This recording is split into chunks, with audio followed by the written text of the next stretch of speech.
A tradição hebraica, depois cristã e depois islâmica, ela coloca a vida como criação. Né, e, portanto, né, como objeto de uma vontade e, portanto, com um começo. Né? E ao trabalhar a noção de vida como criação, né, ela é algo diferente dos gregos e romanos, que não tinham a existência do mundo, né, como objeto de uma criação, mas como processo de uma eternidade que os deuses ordenaram como é. Né? Quando você trabalha com a noção da vida como criação, e da vida e tudo que nela contém, tem uma encrenca teológica por trás. Se a divindade criou tudo, criou o mal também. Sim. E por que o fez? Né? Isto é, se a maldade ela é resultante da criação da divindade boa, que bondade é essa, né, que coloca essa condição? E Agostinho vai se deparar no século V, em que o cristianismo começa a se estruturar enquanto prática religiosa, né? Ele é exatamente o momento em que ganha até, já no século anterior, o ar de religião oficial do mundo romano, que é a origem do mal. Né? Isto é, o vício como presença. Se a gente está falando que a virtude ela é uma potência, nós temos que entendê-la como escolha. Exato. Né? De fazê-lo ou não. Mas se eu olho o vício, ele também é escolha. E se ele é escolha, é porque ele existe. Por que um Deus de bondade ou uma divindade fez com que isso fosse existente? Ora, Agostinho vai dar uma resposta para isso, que até hoje eu não achei uma melhor. E ela tem a ver com o vício. Né? Agostinho dizia que o mal não existe por si mesmo. O mal é a privação do bem. Isto é, a nossa inclinação é para elevar a vida. Cada vez que eu me recuso, me furto, me ausento de fazer isso, eu vou para a privação do bem. Por isso a maldade, isto é, o vício, ele não tem uma presença êntica, como um ente. Ele não é objeto de uma criação. É a escolha humana que decidiu privar-se do bem. E aí o mal vem. Ora, volto isso em relação à virtude. Né? O vício, ele é uma privação. Uma privação do quê? Da nossa inclinação para cuidar da vida e partilhá-la, em vez de apenas agredi-la, ofendê-la. É uma visão bonita, né? Porque ela marca a ideia do humano como sendo um ser de bondade no ponto de partida. Não sei se ela tem toda a verificabilidade, mas ela tem uma presença bonita. É interessante porque o budismo não fala de origem, do que seria a criação, de onde veio. Tem até uma analogia bem interessante que se você leva uma flechada, é melhor que você tire a flecha e cure o buraco do que perguntar de que madeira veio, quem fez e de onde está. Então, não existe essa noção de Deus, não existe a noção de um Criador e que esteja criando separado da criatura. Para nós, tudo que existe é um processo incessante de causas, condições e efeitos. E não se fala da causa primeira. Não é importante saber qual seria a causa primeira. Essa é uma discussão que no budismo não entra. Então, nós não temos a ideia de uma criação, mas de alguma coisa que é co-criada, que é uma frase que eu gosto muito, tudo que existe é o co-surgir interdependente e simultâneo. Não tem nada sozinho, não tem nada que precedeu, porque existe um processo que está se mantendo e se transformando, que nasce, desaparece e torna a nascer, tem um momento de permanência, mas nada disso é fixo. E não há um personagem, ou uma entidade, ou uma energia separada daquilo que é como é. Então, uma das expressões muito do Zen é isso, assim é como é. As coisas são como são. Em japonês fala nyoze, nyoze. Percebe que é como é? E agora, sim, as nossas tendências e os nossos treinamentos. E não é só como é que eu escolho. Aí vem uma coisa difícil, porque a minha escolha vai depender muito do local onde eu nasci. Vai depender muito também. Eu nasço com tendências. Não é só dizer que eu nasço completamente bom e puro. Cada um de nós vai ter tendências hereditárias, genéticas, que tem muito a ver com a nossa ancestralidade. E com essa caminhada que os nossos DNAs têm feito. Teve um fotógrafo inglês que há uns 2 anos atrás fotografou o DNA brasileiro, e eu fui uma das pessoas, ele tirou um pouquinho de DNA, levou, e disse que há 5, 6 mil anos atrás, nós todos estávamos no norte da Ásia, da África, somos africanos. somos muçulmanos, somos de todas as etnias possíveis. Isso está circulando em nós. Essa caminhada, que tendências foi dar esse meu DNA? Ele foi se modificando e se adaptando. Então eu tenho algumas tendências que são um pouquinho diferentes de outras pessoas. Tenho outras também do útero materno, na maneira que eu fui gerada, que eu fui amada ou não fui amada, daquilo que foi colocado em mim, vai fazer que eu faça escolhas.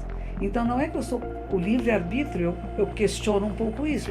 Será que eu tenho essa liberdade? Alguns neurocientistas dizem que é 5%. Livre-arbítrio é 5%. 95% é quase que pré-determinado, parte pela genética, não como Lombroso diria, né, que claro, nasce de assassino com cara só de assassino. A cabeça dele. E não também como Rousseau, que todo mundo é bom. Porque nascemos, a gente vê, tem cachorros, por exemplo, a gente vê uns cachorrinhos que nascem, um é bravinho, briguento, o outro é mansinho, o outro come muito, o outro come pouco. Cada um tem uma característica, no momento do nascimento já vem com uma característica. Agora, o que vai ser treinado? Tive uma vez um cachorro muito bravo, briguento, queria morder tudo. Eu dei muito carinho, dei muito amor, ficava dentro de casa comigo, amansou. Não como aquele... Lembra o poema de São Francisco, do Lobo? Sim, claro. Não é uma maravilha isso? Maravilhoso.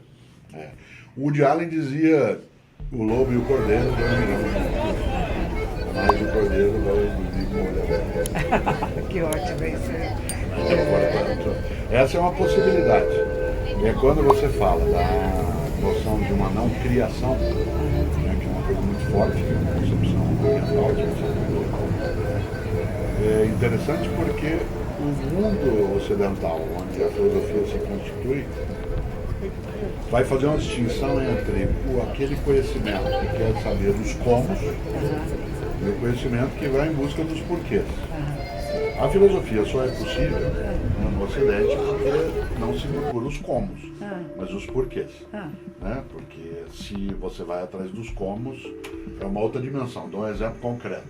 Estamos nós dois conversando aqui agora, dialogando, e de repente eu tenho um infarto. Caio duro aqui sobre a mesa do nosso diálogo. A gente chama imediatamente um médico. A primeira situação que vai acontecer aqui é perplexidade. Há uma perplexidade, um susto que aconteceu. A segunda coisa é vir até mim, né, e tentar ver se eu volto. E a pergunta, porque nesse infarto eu faleço.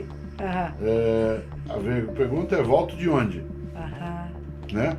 As pessoas me balançam. Vocês tenderiam a me balançar e dizer assim: volta da onde?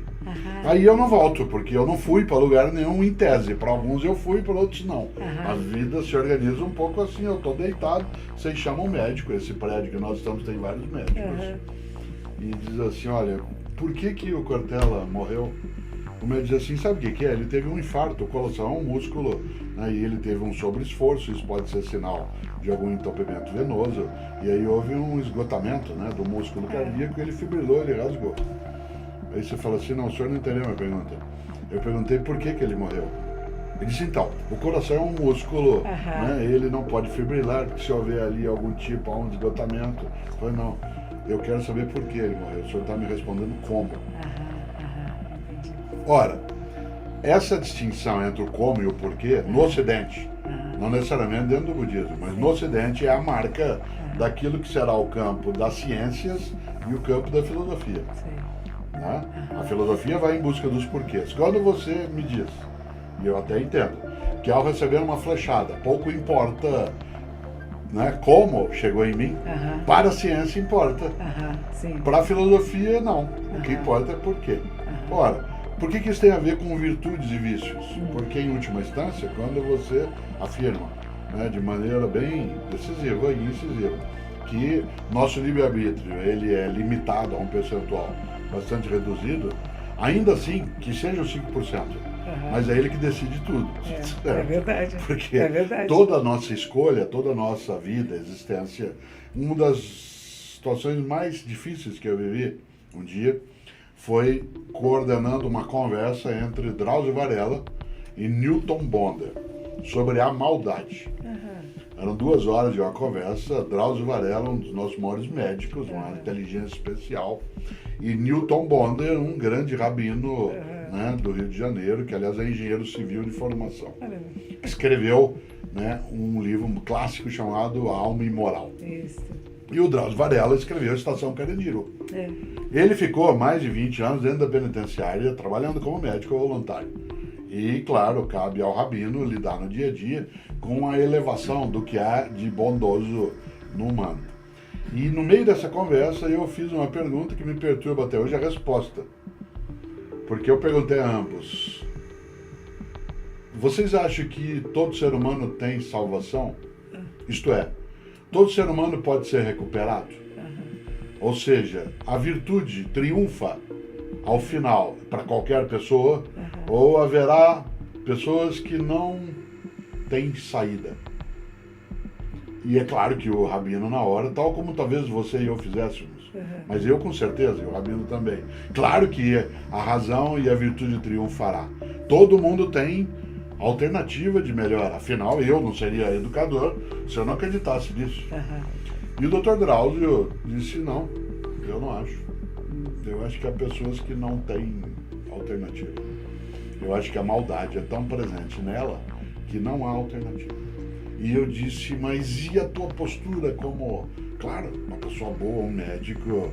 Ele dizia: eu acho que a gente pode ajudar como medicina a cuidar do corpo, mas há algumas situações dentro das decisões das pessoas que são imutáveis. Isto é, nem todo mundo tem salvação. E eu não estou falando de salvação no sentido religioso. Nem todo mundo pode ir para o caminho do bem. Alguns deles nunca deixarão de estar. Eu queria ver o que você pensa disso, porque isso me perturba há 20 anos. Duas coisas. Eu tive um trabalho no Carandiru, uma época um monge quis muito levar uma meditação para o Carandiru, e eu fui lá algumas vezes na ala masculina, e de repente havia alguém de um dos pavilhões, eu não lembro qual era o pavilhão 6, não lembro qual era, mas era o pavilhão onde nós não íamos, porque eles eram muito perigosos. E eu nunca recebi um olhar tão maldoso em toda a minha vida. É alguma coisa que eu desconhecia, e eu acho que é isso que Drauzio viu. É alguma coisa que parece que não tem nenhuma perspectiva de nenhuma bondade naquele olhar. Era uma coisa que cortava. Ele estava muito longe, esse homem. Eu estava noutra área, mas aquele olhar que veio, que atravessou, eu falei: nossa, isso eu nunca vi antes.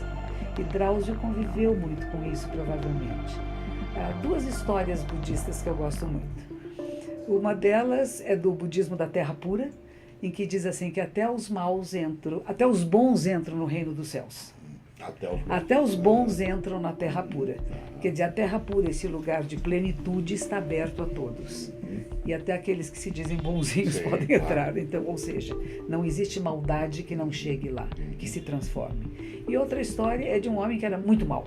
Daquele que, talvez com esse olhar desse menino do Carandiru, né, que pisava em tudo, destruía tudo. E um dia estava andando, tinha uma aranha no chão, ele não pisou na aranha.